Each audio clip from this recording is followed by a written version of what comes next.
have a sweet neighbor who always plants extra corn in their cornfield, sweet corn on the outside, and she called us and told us to pick whatever we can find that's left of the sweet corn. So we are going to do a video today on how we do an old-fashioned pickled corn in a crock. So this recipe does not involve any kind of vinegar. This is straight.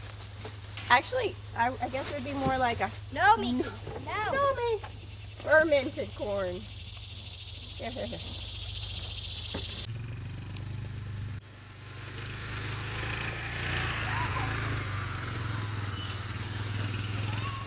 Our water looks like it's boiling, so I'm going to go ahead and start adding some corn.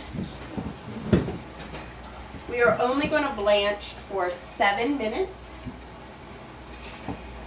and then we will get them back out.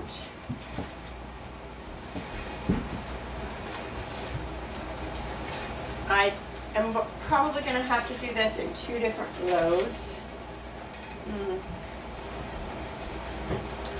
Yeah. Okay. This pot, I love this pot, but the lid is very hot. So we'll blanch this for 7 minutes, we'll take it out, put it in the sink, run some cold water over it, and then do our next batch. And that's all the corn we have for today. I did find my crock that is a 3-gallon. So just to go over real quick, for each gallon of water that you are going to use to pickle your vegetables, this is just a generalization, it doesn't have to just be your pickled corn, but about half a cup of salt, non-iodized salt. This can be your pickling salt. I'm going to use my pink Himalayan sea salt. I use that for pretty much everything. And you're going to do the ratio of half a cup per gallon. So that is going to keep the bad bacteria at bay and help the fermentation process be a safe environment. So how long will it take? That is up to you. Usually between a week and a half, I will start taking it out and trying it. And then at about 2 to 3 weeks is usually when I like it the most. And just like some of the other pickled things that we've done, fermented things that we've done, if you can let them be at room temperature, they will continually get more sour.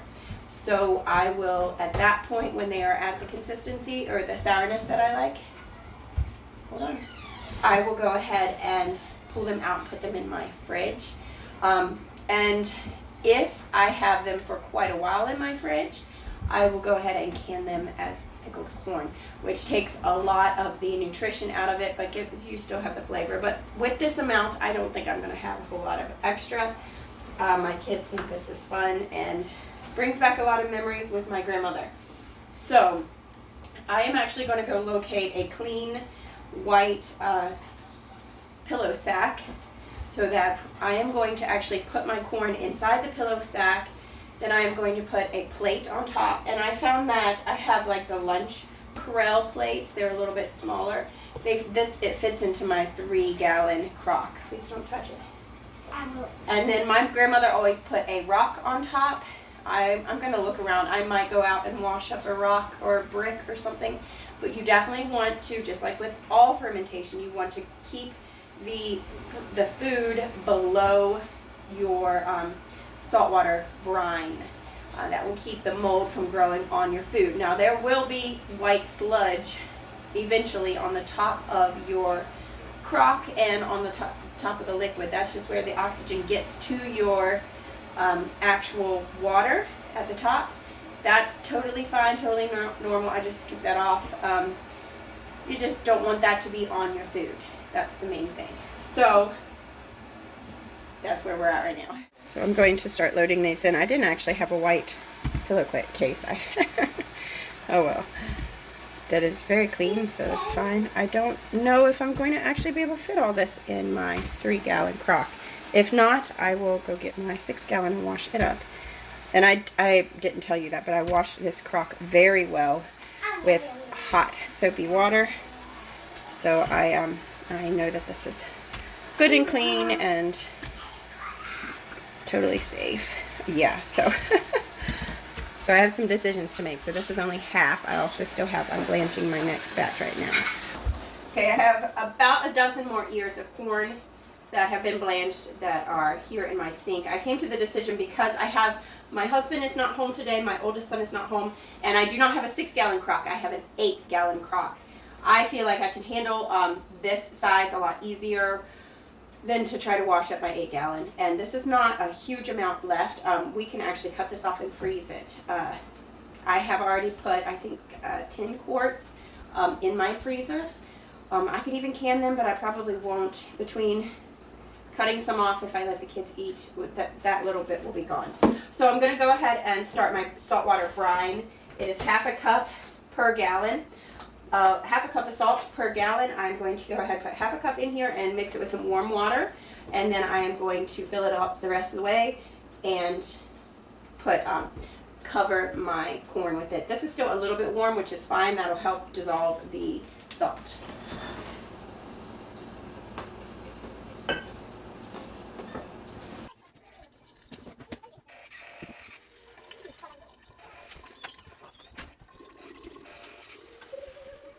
Salt brine, that's half a cup of salt in a gallon. We'll see, I might need to do more. I'm just going to go ahead and pour it over. Yeah. Make sure you do add each of those. So I think I have one more gallon that I'm going to need to do, and that should be topped up to the top. You definitely have to completely cover our vegetables when we do this. Another half a cup.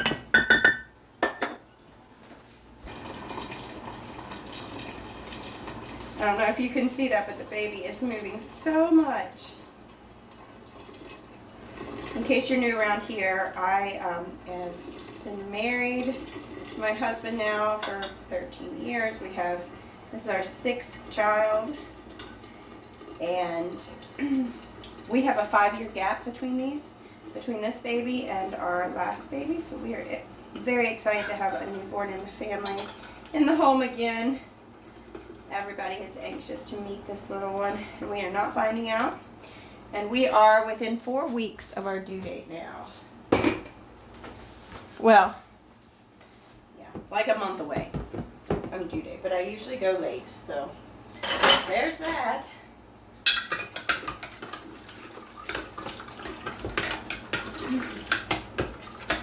And it is so important at all times of your life, but even so when you're pregnant, that you have the gut bacteria, your gut flora is extremely healthy, because that is what is providing and developing your unborn child's gut flora is directly influenced by yours.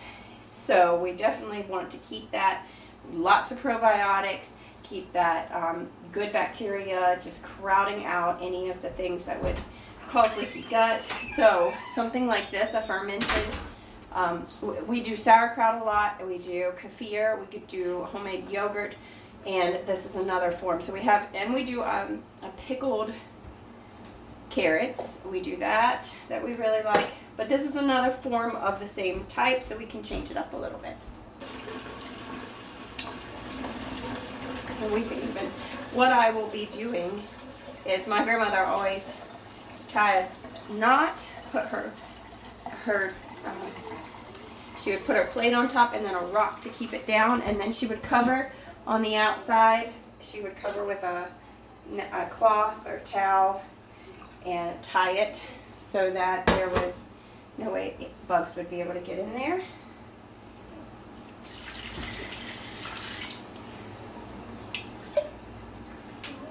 My shaking is not real well here. I want to make sure we don't leave a bunch of salt on the bottom.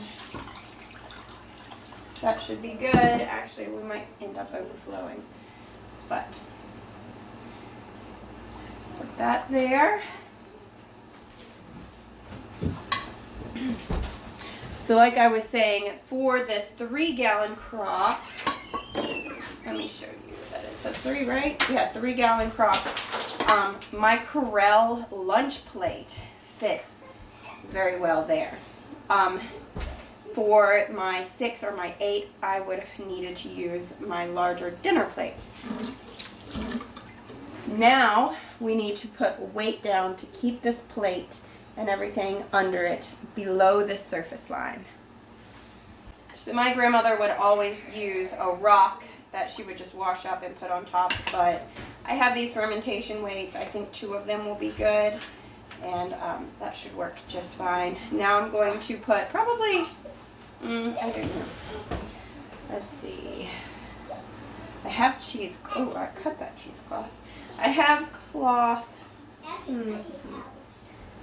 I might use a cheesecloth over top of this. What the point of the cheesecloth or fabric over it is just to keep flies or bugs from going down in it. I am just going to use yarn, which is not my favorite, and hopefully maybe I will find it by the time I check it for the first time and I can change it over to kitchen twine, or just a piece of, or I might even cut a piece of cloth. This is no good. I don't need this much. You don't really want your cloth to get wet. I'm pushing this to the max. But do you know me? Have we met before? Because I do that with everything. So it'd be better if it was not touching the liquid. But, okay. We are done. This project is finished. Now it needs to ferment. It's best to put it in a cool place. My grandmother had a cement block cellar outside that she would put it in. She would keep it in that. But I'm going to have my husband put this in the cellar for me. I'm not going to carry this right now. So I'm going to put it in the cellar, and I will probably give it a week and a half. I'm actually going to put a reminder on my phone so I don't forget, because that happens. And I'm going to, when I do that, I'll try to film. I will try to take it one piece out and just see what it tastes like, see how sour it is. And then, like I said, after it gets to the sourness that we like, we're going to take them all out and put them in the fridge. But you can eat them whenever. There's nothing to this right now but salt water at this point. But after a week, you should start smelling some sourness, and you can eat them starting then. Get a couple pieces out, a couple cobs, and snack on that, and then keep letting the rest ferment. If you do want to preserve this after the fact, you can cut it off and freeze it. You can also cut it off the cob at that point when you're done, and you can water bath can. That is pickled corn. You will lose your prebiotics, your probiotics, a lot of the good nutrition and just the enzymes that are feeding your gut flora that you want if you can it. Once it reaches a high temperature, that will kill off all the things that we're growing right now. But you have that option of preserving it that way. So thank you so much for coming along. I'm actually going to go ahead and process the rest of the corn. I have maybe a dozen here. I think I'm going to cut them off the ear and freeze it. I'm not going to pickle that just because I don't want to deal with my larger crock because I am very pregnant. But you can do this with how many ever ears of corn you would like to do. Just keep that ratio of half a cup of sea salt per gallon. Try to dissolve that in your gallon and make sure that is what is covering your veggies. And you can do this with other vegetables too. Corn is one of our family favorites though. So God bless. I speak Jesus over you. I'll talk to you again next time. Bye.